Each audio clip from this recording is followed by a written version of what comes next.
Hello दोस्तों, कैसे हैं आप सभी। आई होप कि आप लोग अच्छे होंगे। एक बार फिर से स्वागत करते हैं आपके अपने यूट्यूब चैनल साइंस बाला पे। तो जो स्टूडेंट्स हमारे चैनल पर न्यू होंगे, हमारे चैनल को सब्सक्राइब कर देंगे और बेल आइकन को ऑल प्रेस करना नहीं भूलेंगे। चलिए आज के सेशन को स्टार्ट करते हैं। तो आज का जो हमारा टॉपिक है वह है जैव प्रौद्योगिकी सिद्धांत एवं प्रक्रम। इसको इंग्लिश में बोलते हैं बायोटेक्नोलॉजी। क्या बोलते हैं? बायोटेक्नोलॉजी।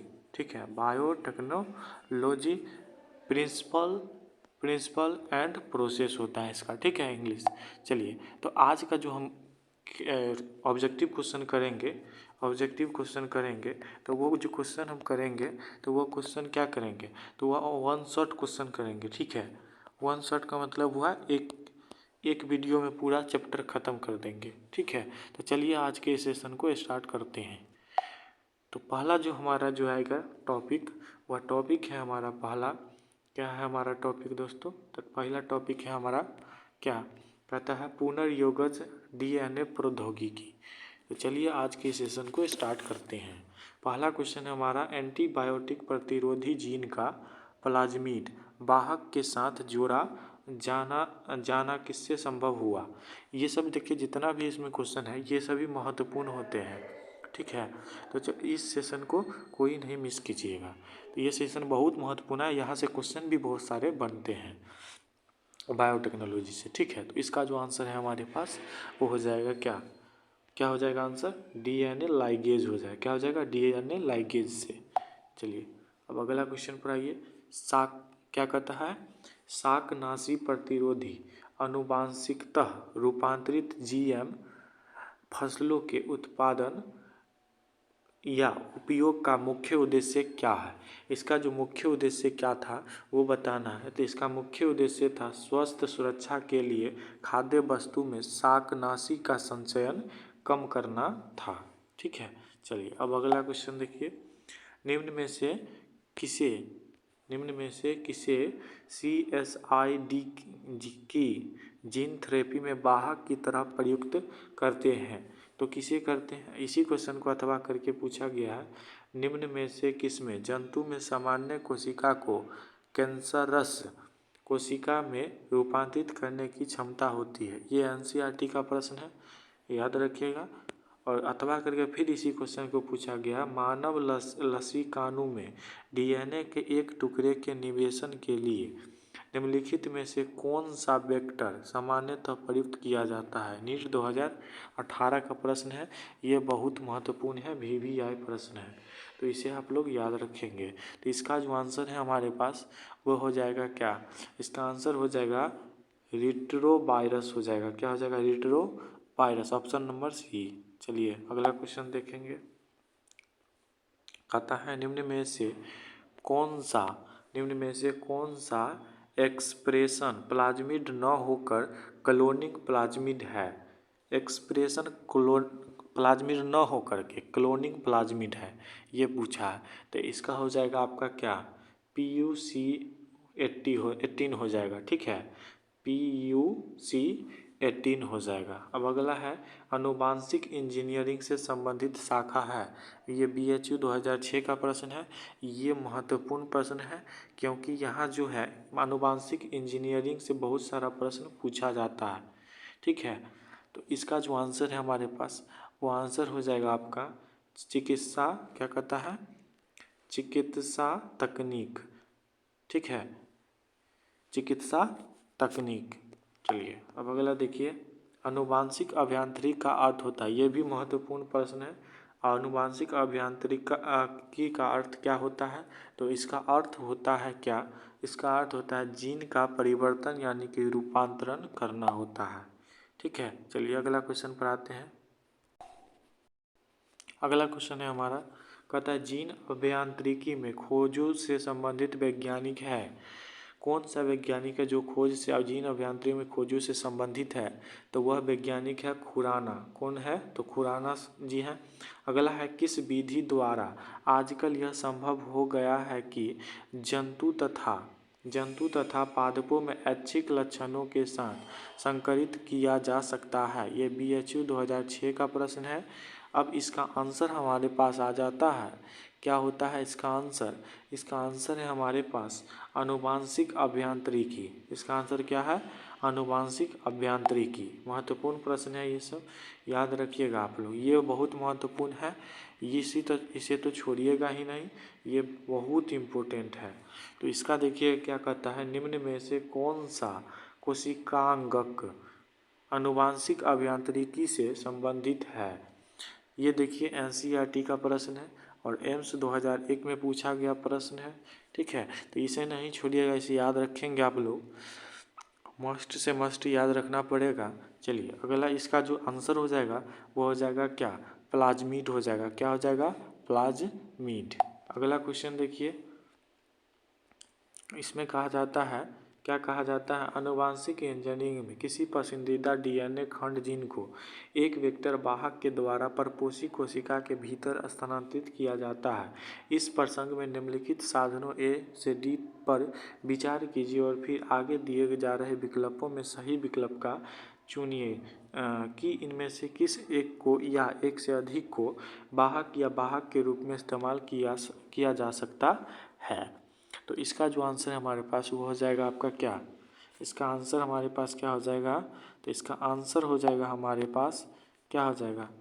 इसका आंसर हो जाएगा प्लाज्मिड हो जाएगा और जीवाणुभोजी हो जाएगा, यानी ऑप्शन नंबर डी सही हो जाएगा, बी और डी। ठीक है, चलिए अगला क्वेश्चन देखिए, रिकॉम्बिनेंट। ये सब महत्वपूर्ण प्रश्न है, ये बायोटेक्नोलॉजी का जितना भी आप लोग को प्रश्न मिलेगा सभी VVI प्रश्न है। ठीक है, चलिए तो इसका देखिए क्या कहता है, रिकॉम्बिनेंट डीएनए तकनीक का संबंध है। देखिए एनसीईआरटी और बीएचयू भी पूछा जा चुका है 1999 में। तो इसका जो आंसर है हमारे पास वो हो जाएगा क्या? स्टेनले कोहेन से हो जाएगा और हार्बर्ट बोयर से हो जाएगा। रिकॉम्बिनेंट डीएनए तकनीक का संबंध किससे हो जाएगा? स्टेनले कोहेन और हार्बर्ट बोयर से हो जाएगा। ठीक है, अगला है, एक जीव के जीनोटाइप में अवांछनीय परिवर्तन किया जाता है। तो किया जाता है, तो ये किया जाता है आपको rDNA टेक्नोलॉजी द्वारा। अगला क्वेश्चन देखिएगा, अगला क्वेश्चन है हमारे पास, तो अगला क्वेश्चन हमारे पास निम्न में से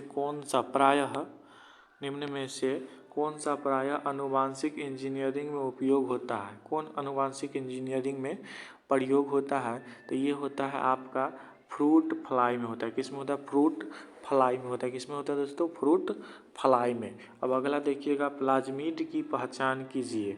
तो प्लाज्मिड की पहचान किससे करेंगे? तो ये करेंगे PBR 322। इसे याद रखेंगे, ये महत्वपूर्ण प्रश्न होता है, बहुत ज़्यादा ये पूछा जाता है। ठीक है, तो ये पूछा जाता है प्लाज्मिड की पहचान कीजिए, तो PBR 322। ठीक है, अब अगला देखिए, BCEC वाले जो भी प्रश्न हैं, BCEC वाले जो भी स्टूडेंट है वो देखिए, इसका रिकॉम्बिनेंट में उपयोगी वाहक है, ये भी बहुत महत्वपूर्ण होता है प्रश्न दोस्तों, तो इसे भी आप लोग याद रखिएगा। और ये देखिए BCEC 2005 का प्रश्न है, तो इसका जो आंसर है हमारे पास वो हो जाएगा का, वो हो जाएगा आपका एग्रोबैक्टीरियम ट्यूमीफेसियंस हो जाएगा। ठीक है, अब अगला क्वेश्चन देखिए, अगला क्वेश्चन है हमारे पास क्या? अगला क्वेश्चन है, प्रथम जैव रसायन जो कि व्यापारिक स्तर पर माइक्रोबियल क्लोनिंग और जेनेटिक इंजीनियरिंग के द्वारा उत्पन्न किया गया है, वह BHU देखिए 2005 का प्रश्न है। इसका आंसर हो जाएगा क्या? इसका आंसर हो जाएगा मानव इंसुलिन हो जाएगा। चलिए अब अगला क्वेश्चन पर हम लोग आते हैं। चलिए अगला क्वेश्चन है हमारा क्या? कहता है, पुनर्योगज डीएनए तकनीक के लिए निम्न में से कौन सा कथन सही है? तो सही को हमको चयन करना है, तो इसमें से सही कौन सा है? तो ये हो जाएगा एक्सोन्यूक्लियेज एंजाइम डीएनए के सिरों से न्यूक्लियोटाइड्स को हटाता है। ठीक है, न्यूक्लियोटाइड्स को हटाता है। अब अगला क्वेश्चन है, रिकॉम्बिनेंट डीएनए तकनीक में सर्वाधिक उपयोग होने वाले रेस्ट्रिक्शन एंडोन्यूक्लियस किस से प्राप्त होता है? तो ये किससे प्राप्त होता है ये पूछा है, तो ये जीवाणु से प्राप्त होता है। किससे होता है? जीवाणु से प्राप्त होता है। अब अगला देखिए, पुनर्योगज पुनर्योगज डीएनए तकनीक में शब्द वाहक संबंधित है। शब्द जो वाहक होता है वह किससे संबंधित है, तो वह प्लाज्मिड जो बाहरी डीएनए को जीवित कोशिका में स्थानांतरित करता है। चलिए अब अगला है सदर्न संकरण तकनीक द्वारा गुणसूत्रीय डीएनए के विश्लेषण में प्रयुक्त नहीं होता है। तो कौन नहीं प्रयुक्त होता है, तो ये आपका प्रयुक्त नहीं होता है ऑटो रेडियोग्राफी। कौन नहीं होता, ऑटो रेडियोग्राफी। चलिए अब अगला देखिएगा आनुवांशिक इंजीनियरिंग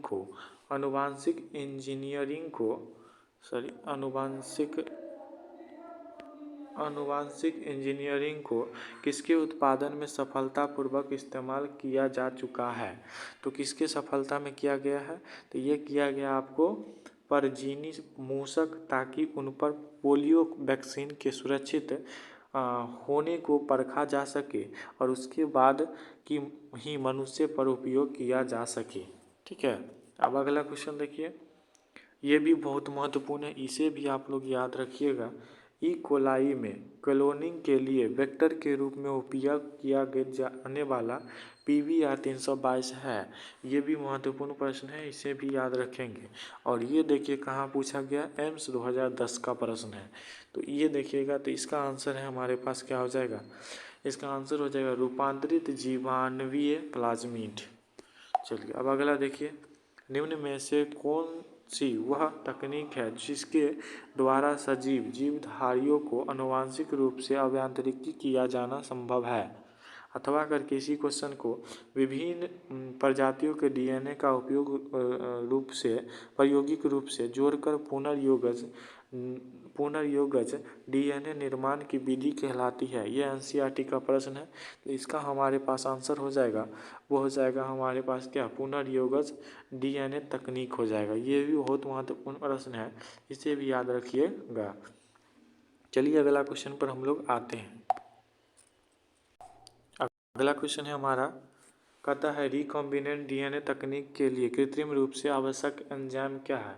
तो आवश्यक एंजाइम हमको पूछ रहा है, तो इसका आवश्यक एंजाइम जो हो जाएगा वो हो जाएगा क्या, रेस्ट्रिक्शन एंडोन्यूक्लियेज तथा लाइगेजेज हो जाएगा। ठीक है, अब अगला देखिए, अगला कहता है, क्या कहता है क्वेश्चन में, इसको आप लोग स्किप कर सकते हैं, कोई दिक्कत नहीं है। अब अगला क्वेश्चन देखिए, PCR तथा रेस्ट्रिक्शन, कहता है PCR तथा रेस्ट्रिक्शन फ्रेगमेंटेशन लेगथ पॉलीफॉर्मिज्म विधि किसमें उपयोग की जाती है। एनसीईआरटी का प्रश्न है, तो इसका जो आंसर हो जाएगा हमारे पास वो हो जाएगा आपका आनुवांशिक फिंगरप्रिंटिंग हो जाएगा। याद रखिए, ये भी बहुत महत्वपूर्ण प्रश्न है। चलिए अगला क्वेश्चन पर आइए।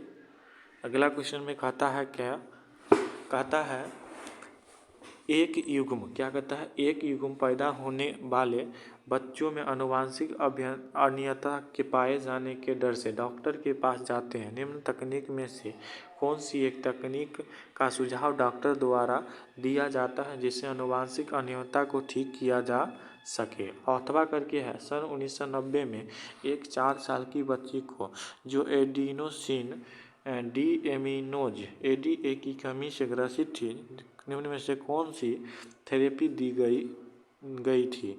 ये नीट फेज 2016 का प्रश्न है, तो इसका आंसर है हमारे पास, क्या हो जाएगा इसका आंसर, इसका आंसर हो जाएगा आपका जीन थेरेपी हो जाएगा। क्या हो जाएगा, थेरेपी का मतलब होगा, सीधे याद रखिएगा जीन थेरेपी। ठीक है, अब अगला देखिए, अगला है, अगला कहता है आनुवांशिक इंजीनियरिंग में एंटीबायोटिक्स का उपयोग किस लिए किया जाता है।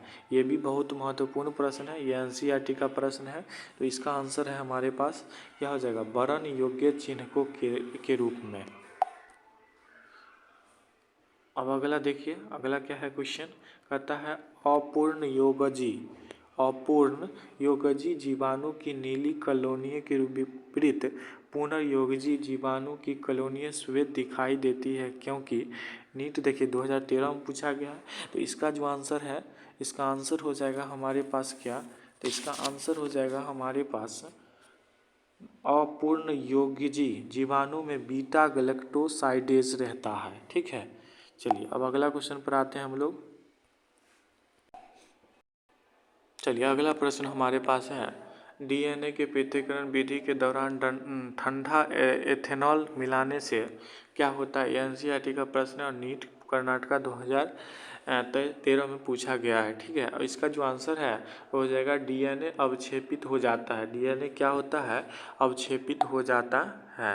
अब अगला देखिए क्वेश्चन कहता है ये सब छोड़ दीजिए, महत्वपूर्ण नहीं है। हाँ, यहाँ पर देखिएगा, यहाँ पे प्रश्न जो है हमारे पास, निम्नलिखित में से कौन सा एक प्लाज्मिड का अभिलक्षण नहीं है। कौन सा, ये नीट फेज 1 2016 में पूछा गया है, तो कौन सा एक प्लाज्मिड का अभिलक्षण नहीं है, नहीं वाला पूछा है, तो इसका हो जाएगा आंसर एकल रज्जुकी नहीं है। ठीक है, अब अगला देखिएगा, अगला कहता है, ये वाला बहुत महत्वपूर्ण प्रश्न है, ये कितना बार पूछा जा चुका है बीएससी नर्सिंग एंट्रेंस एग्जाम में। ठीक है, तो ये देखिए कहता है, निम्नलिखित में से कौन सा एक बंधन एंडोन्यूक्लियेज है। ये देखिए नीट फेज 2016 का प्रश्न है, तो इसका आंसर है क्या हो जाएगा, RNA हो जाएगा, RNA हो जाएगा, क्या हो जाएगा, RNA हो जाएगा। ठीक है, अब अगला देखिए, अगला क्वेश्चन कहता है, निम्नलिखित में से कौन सा प्रतिबंधन एंजाइम कुंठित सिरे उत्पन्न करता है। तो कौन करता है, तो ये करता है इको आरबी करता है। ठीक है, इको आरबी। अगला क्वेश्चन देखिए, अगला क्वेश्चन है हमारे पास, कहता है, वह एक जीन जिसकी अभिव्यक्ति रूपांतरित कोशिका की पहचान करने में सहायता करती है, उसे कहा जाता है। नीट 2016 का प्रश्न है, इसका आंसर हो जाएगा बरन योग्य चिन्हक हो जाएगा। क्या, बरन योग्य चिन्हक। अगला देखिए, पॉलीमरेज श्रृंखला अभिक्रिया PCR में चरणों का सही क्रम क्या है। नीट 2018 का प्रश्न है, इसका आंसर हो जाएगा विकृतीकरण अनिलन विस्तरण। चलिए, अब अगला क्वेश्चन देखिए, जैव अणुओं के एक मिश्रण में किससे उपचार करके डीएनए अवक्षेपण को प्राप्त किया जाता है। ये नीट 2019 का प्रश्न है, तो इसका आंसर हो जाएगा हमारे पास, क्या हो जाएगा, शीतित इथेनॉल से हो जाएगा, शीतित इथेनॉल यानी ठंडा इथेनॉल से। चलिए, अब अगला देखिए, अगला आता है हमारे पास एनसीईआरटी का एक एग्जाम्पलर आता है, तो ये भी बहुत महत्वपूर्ण है। तो देखिए, आटे के फूलने का कारण क्या है।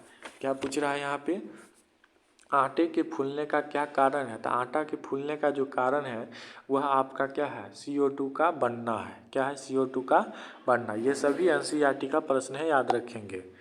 चलिए, अब अगला देखिए, निम्न में से कौन से एंजाइम डीएनए के सिरों से न्यूक्लियोटाइड्स को हटाने की क्रिया को उत्प्रेरित करता है। यह एनसीईआरटी का प्रश्न है, इसका आंसर हो जाएगा एक्सोन्यूक्लियेज हो जाएगा, एक्सोन्यूक्लियेज। एक बैक्टीरिया से दूसरे बैक्टीरिया में वायरस वेक्टर के माध्यम से आनुवांशिक पदार्थ का स्थानांतरण कहलाता है। यह एनसीईआरटी का प्रश्न है, तो इसका आंसर हो जाएगा हमारे पास, क्या हो जाएगा इसका आंसर हो जाएगा ट्रांसडक्शन हो जाएगा। क्या हो जाएगा, ट्रांसडक्शन हो जाएगा, ट्रांसडक्शन हो जाएगा। ठीक है, चलिए अगला क्वेश्चन पर आइए, एगरोज जेल इलेक्ट्रोफोरेसिस द्वारा डीएनए अणुओं के पृथक्करण की कल्पना के संदर्भ में निम्न से कौन सा कथन सही है। एनसीईआरटी का और नीट 2017 का प्रश्न है, तो ये बहुत महत्वपूर्ण है, इसे याद रखेंगे आप लोग। इसका आंसर है, इथिडियम ब्रोमाइड से रंगा हुआ डीएनए को यूवी प्रकाश ने, यूवी रे से, अल्ट्रावायलेट रे से, ठीक है, प्रकाश के अनावरण के अंतर्गत देखा जा सकता है। चलिए, अब अगला क्वेश्चन पर आते हैं, रेस्ट्रिक्शन एंजाइम में। चलिए, ये भी बहुत महत्वपूर्ण है। रेस्ट्रिक्शन एंजाइम में रेस्ट्रिक्शन दर्शाता है, एनसीईआरटी क्या दर्शाता है, ये हमको बताना है। तो ये दर्शाता है होस्ट बैक्टीरिया द्वारा बैक्टीरियोफेज में मल्टीप्लिकेशन को रोकना को दर्शाता है। ठीक है, अब अगला देखिए, एक रिकॉम्बिनेंट डीएनए अणु को बनाने में आवश्यक नहीं होती है। क्या आवश्यक नहीं होती है, ये एनसीईआरटी का प्रश्न है, तो इसमें आवश्यक नहीं होती है आपका क्या, ई कोलाई आवश्यक नहीं होती है, याद रखेंगे। चलिए, अगला क्वेश्चन पर आते हैं। अगला क्वेश्चन है हमारा, अगला क्वेश्चन इनमें से कौन सा कथन रेस्ट्रिक्शन एंजाइम के लिए सही नहीं है? सही नहीं है, कौन नहीं सही है ये हमको बताना है। तो इसमें से सही नहीं आपको कौन लग रहा है? तो ये लग रहा है यह पैलिंड्रोमिक न्यूक्लियोटाइड क्रम की पहचान करता है। ये क्या है? ऑप्शन नंबर ए सही। अगला देखिए, जीन क्लोनिंग परीक्षक में वेक्टर के रूप में कार्य करने के लिए एक प्लाज्मिड में सबसे मुख्य लक्षण क्या होता है? इसका सबसे मुख्य लक्षण जो होता है वो होता है रेप्लिकेशन के आरंभन, ओड़ी की, ठीक है, आरंभन यानी ओड़ी की। चलिए अब अगला देखिए क्वेश्चन। अगला क्वेश्चन है, जब बैक्टीरिया से डीएनए को पृथक किया जाता है, क्या कहता है? जब बैक्टीरिया से डीएनए को, सॉरी, चलिए यहाँ पर क्वेश्चन पर कहाँ थे? यहाँ पर थे। कहता है जब बैक्टीरिया से डीएनए को पृथक किया जाता है तब निम्न में से किस एंजाइम की आवश्यकता नहीं होती है? तो कौन सा ऐसा एंजाइम है जिसकी आवश्यकता हमें नहीं होती है? तो प्रोटीएज की आवश्यकता नहीं होती है।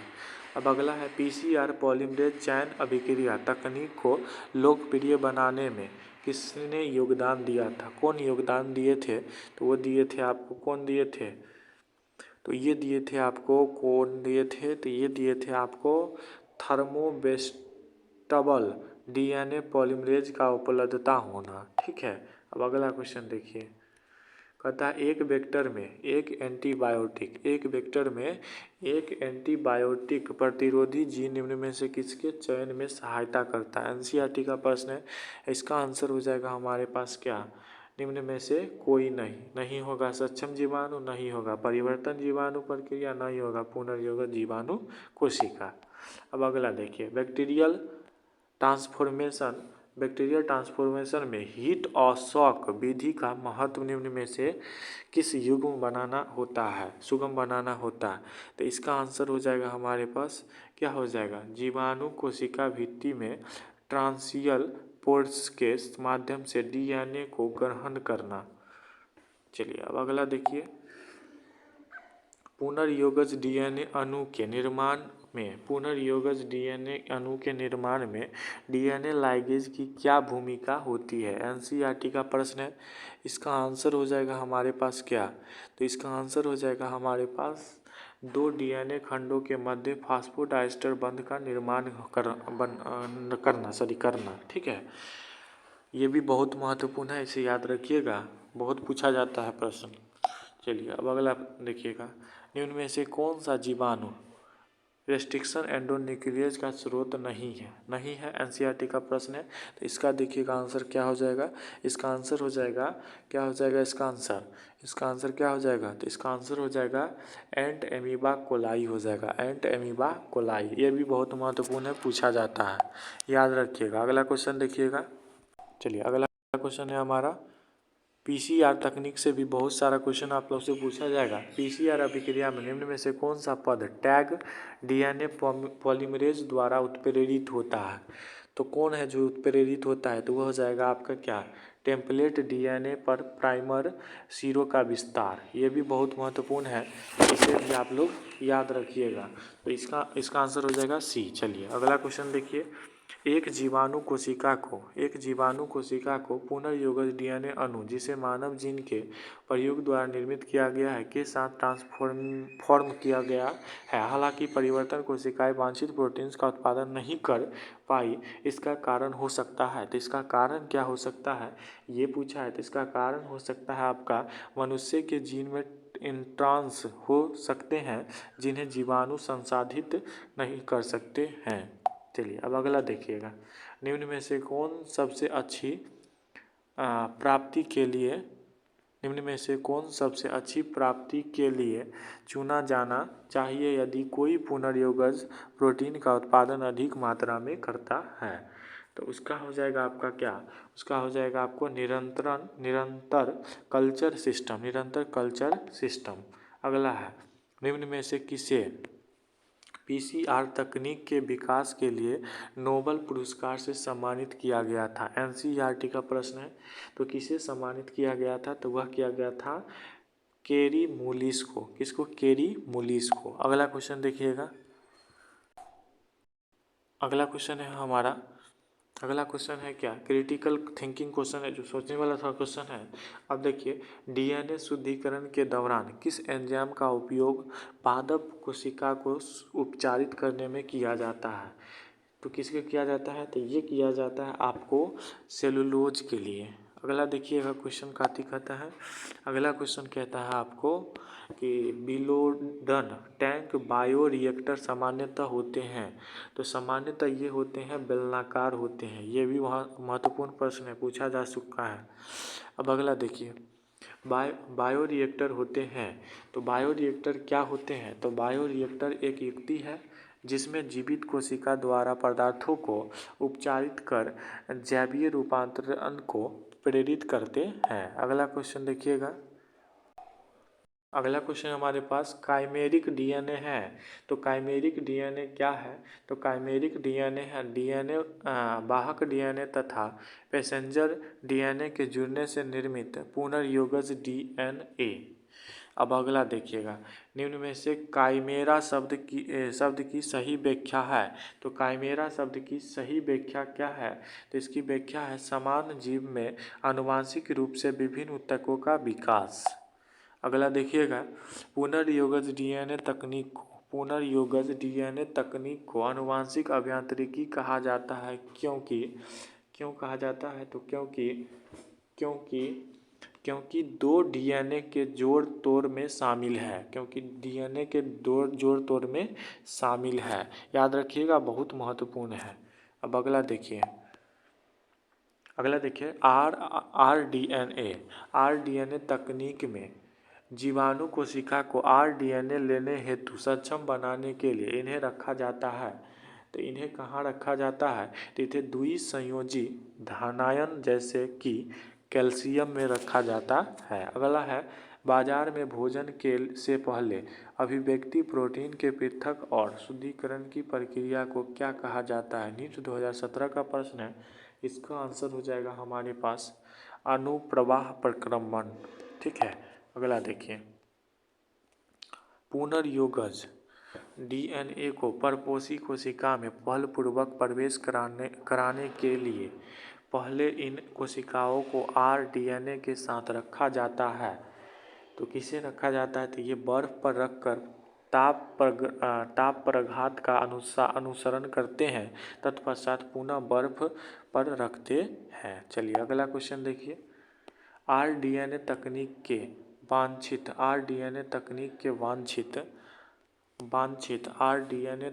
वांछित उत्पादों को बड़े स्तर पर जैव रिएक्टर द्वारा अंतर्गत उत्पादित किया जाता है। तो कहाँ उत्पादित किया जाता है, तो ये किया जाता है अनुप्रवाह संसाधन। अगला देखिए, अगला कहता है क्लोनिंग वेक्टर M13 का आनुवांशिक पदार्थ क्या है। तो इसका आनुवांशिक पदार्थ है आपका SSDNA है। ठीक है। अब अगला क्वेश्चन देखिएगा, अगला क्वेश्चन है हमारे पास, अगला क्वेश्चन कहता है कलम 1 को कलम 2 से सम्मिलित कीजिए। ठीक है। तो इसमें देखेंगे आप लोग, पहला है पुनर्योगज डीएनए तकनीक, दूसरा है क्लोनिंग वाहक, तीसरा है बृहद अणुपृथक्करण, चौथा है डीएनए लाइगेज। और इसमें जो मिलान करना है, तो इसमें देखेंगे आप लोग क्या हो जाएगा, इसका जो है आपका हो जाएगा 1 का जो हो जाएगा डी हो जाएगा, 1 का क्या हो जाएगा डी हो जाएगा, 1 का क्या हो जाएगा डी हो जाएगा। ठीक है, 1 का डी हो जाएगा। यानी कहने का मतलब पुनर्योगज तकनीक का हो जाएगा आपका आनुवांशिक अभियांत्रिकी। और 2 नंबर का हो जाएगा आपका 2 नंबर का हो जाएगा डीएनए लाइगेज का वाहक हो जाएगा। ठीक है, यानी ऑप्शन नंबर ए सही हो जाएगा इसका। उसके बाद आपका हो जाएगा 3 नंबर का हो जाएगा क्या, 3 नंबर का हो जाएगा, यानी 3 नंबर कहने का मतलब हो गया, सॉरी 1 मिनट थोड़ा सा मिस्टेक हो गया यहाँ पे, सॉरी। हाँ, 1 नंबर का क्या हो जाएगा, यानी कि पुनर्योगज डीएनए तकनीक का क्या हो जाएगा, इसका हो जाएगा आपका क्या आनुवांशिक अभियांत्रिकी हो जाएगा। क्या हो जाएगा, आनुवांशिक अभियांत्रिकी, यानी ऑप्शन नंबर डी। ठीक है इसका। अब अगला देखिए, 2 नंबर का क्या कहता है क्लोनिंग वाहक। तो इसका हो जाएगा क्लोनिंग वाहक का क्या हो जाएगा, इसका वाहक हो जाएगा। तो ये हो जाएगा ये। चलिए अब अगला देखिए, 3 का हो जाएगा आपका क्या बृहद अणुपृथक। तो इसका हो जाएगा आपका इलेक्ट्रोफोरेसिस हो जाएगा, यानी ऑप्शन नंबर सी। अब अगला देखिए 4th का, तो 4th का हो जाएगा आपका क्या एक बचा हुआ है डीएनए लाइगेज का हो जाएगा सीलिंग एंजाइम, यानी ऑप्शन नंबर बी सही है। तो ये वाला ऑप्शन देखिए कहाँ है, तो सी में है, ठीक है। अब चलिए अगला क्वेश्चन पर देखिए, कहता है रिलेक्टेबल मार्कर का कार्य होता है। रिलेक्टेबल मार्कर का कार्य क्या होता है, तो इसका होता है कार्य क्या, तो इसका नॉन ट्रांसफॉर्मेशन को निष्कासित करना तथा ट्रांसफॉर्मेशन को अनुमति देना। अब अगला देखिए, अगला क्या कहता है क्वेश्चन, अगला क्वेश्चन कहता है किसका उपयोग पुनर्योगज डीएनए तकनीक में किया जाता है। तो किसका प्रयोग किया जाता है ये पूछा है। तो इसमें प्रयोग किया जाता है आपको ये सभी का, एगारोजेल का, एथिडियम ब्रोमाइड का, प्लाज्मिड वाहक का और रेस्ट्रिक्शन एंडोन्यूक्लियस का। तो याद रखिएगा पुनर्योगज डीएनए तकनीक में किसका उपयोग किया जाता है, तो ये सभी का उपयोग किया जाता है। अगला देखिए, एनसीईआरटी का प्रश्न था ये। अब अगला देखेंगे, डीएनए पुनर्योगज तकनीक में प्रयुक्त होते हैं, तो क्या प्रयुक्त होते हैं ये पूछा है। इसमें प्रयुक्त होते हैं आपके रेस्ट्रिक्शन एंडोन्यूक्लियस और डीएनए लाइगेज, क्लोनिंग वाहक और इलेक्ट्रोफोरेसिस। ऑप्शन नंबर डी इसका सही है। अगला देखिएगा, ये छोड़ दीजिए, ये छोड़ सकते हैं। चलिए देखते हैं अगला क्वेश्चन पर हम लोग आते हैं। तो अगला क्वेश्चन है हमारा क्या, अगला क्वेश्चन है पुनर्योगज डीएनए प्रौद्योगिकी या जेनेटिक इंजीनियरिंग द्वारा उत्पादित पहला हार्मोन या ड्रग क्या है। अथवा करके इसी क्वेश्चन को गया पूछा, जेनेटिकली इंजीनियरिंग बैक्टीरिया का उपयोग निम्न में से किसके उत्पादन में किया जाता है। तो किसके उत्पादन में किया जाता है, तो ये किया जाता है आपको किसके उत्पादन में, तो ये इंसुलिन के उत्पादन में किया जाता है। अगला क्वेश्चन देखिए, कौन सा संवाहक डीएनए के केवल एक छोटे टुकड़े को क्लोन कर सकता है। तो कौन सा संवाहक कर सकता है, तो ये कर सकता है आपको प्लाज्मिड को, ठीक है। अगला देखिए, निम्न में से कौन सा डाउन स्ट्रीम प्रक्रिया का एक अवयव नहीं है। ये नीट 2016 का प्रश्न है। तो इसका आंसर हो जाएगा हमारे पास अभिव्यक्ति हो जाएगा। तो आज का जो है हमारा वन शॉट का जो वीडियो था ऑब्जेक्टिव क्वेश्चन का, तो आप लोगों को यह कैसा लगा, तो हमें कमेंट सेक्शन में ज़रूर बताइएगा कि आप लोग को यह क्लास कैसा लगा, और इसे अपने दोस्तों में से ज़रूर शेयर कीजिएगा। अब जो भी क्लास होगा आप लोग को वन शॉट क्लास लिया जाएगा। तो आज के लिए इतना ही रहने देते हैं, मिलते हैं नेक्स्ट वीडियो में। तब तक के लिए थैंक यू सो मच। मिलते हैं नेक्स्ट वीडियो में। Take care, bye bye, Tata.